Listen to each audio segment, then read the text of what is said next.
Once again, the Kobe and Shaq saga never ceases to end. With the latest, Kobe tried to squash everything from his comments.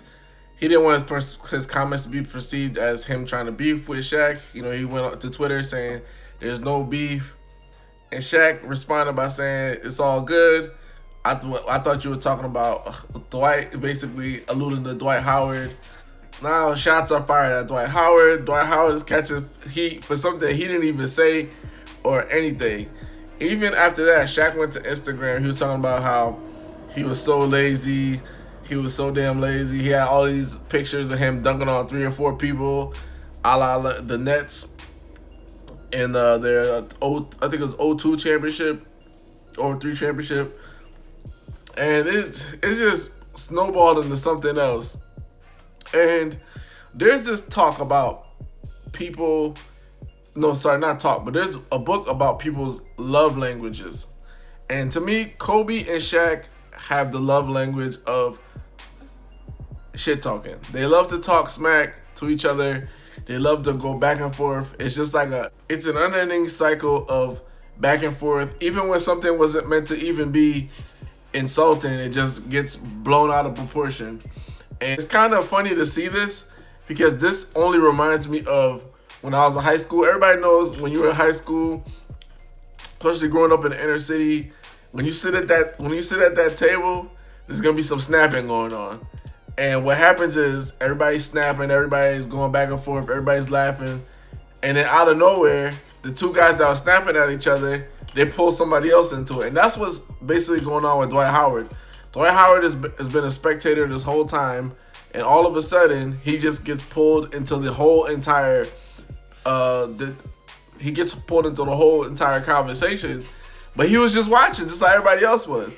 Unfortunately, he gets hit with a straight, and that reminds you of high school because everybody's going back and forth, talking, laughing, and joking. These two guys are going back and forth, and all of a sudden they'll be like, "Well, I don't know why you're laughing, because da da da da," and then you just get hit with whatever that was supposed to be with somebody else.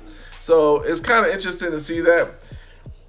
It's always going to be something between those two guys. There's always going to be some kind of issue, some kind of talk, because they both know deep down inside they left stuff on the table. Both of these guys know the genesis of their issue, and really, Kobe getting Shaq out of LA, so to speak.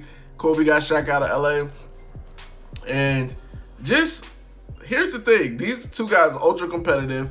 Kobe has one more chip than Shaq. The Lakers chose Kobe over Shaq. So it's just a lot of undead resentment between the two, which will never get resolved. So it's just like two brothers arguing over their mother's love. The mother's love being the Lakers. So it's really interesting to see this and how it's playing out. Because at the end of the day, they are essentially brothers in arms. And they both essentially have the same common enemy when you think about it, Dwight Howard. So it's kind of funny to see this play out the way it does. But the one thing that people don't need to forget is the fact that, okay, these guys are really beefing with each other. They're not beefing with each other. This is just how they communicate with each other. This is the only way they can communicate with each other. They don't really have big endearments for each other like a normal person would. They have that competitive vigor and fire and ire for each other because they've been through the trenches with each other. They've been without each other. They both succeeded without each other. It's just Kobe succeeded just a little bit more. And that's what Kobe was trying to allude to when he made his comment about Shaq having 12 rings, because Kobe was like, well, talent-wise, I'm not at half as near the talent as Shaq. I'm not near the talent as Shaq. But through my hard work ethic, I was able to win 5 rings. And he felt like Shaq just basically left some on the table. And together, they both know that they left some on the table due to their egos. So that is the genesis of their beef.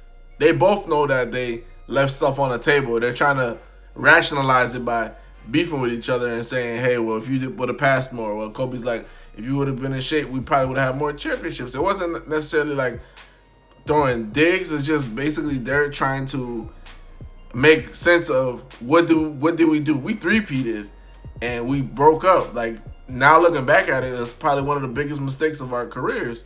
You know, even though we were successful, we could have been even more successful. So, you know, and then when you think about this too, like, Shaq was a journeyman in the NBA. Like, he went through multiple teams, and he's looking at Kobe. Kobe got to stay on the same team while he had to leave and do all these things. So it's quite interesting to see the genesis of their beef. You know, the reason I keep saying genesis is because when Ray Allen went to ESPN, he was talking about the Boston Celtics.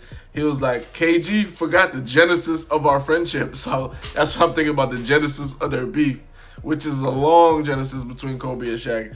They got so much history with each other. They're so intertwined, and you can't even really bring out one without the other. Honestly speaking, you can, but you can't really. So this is what makes it really interesting, and it's just fodder for them. It's really fun, and this is just two guys that know each other for a long time, snapping at each other in the lunchroom at high school. Hoops Junction, where Hoops meets Hoopla. Like, comment, subscribe.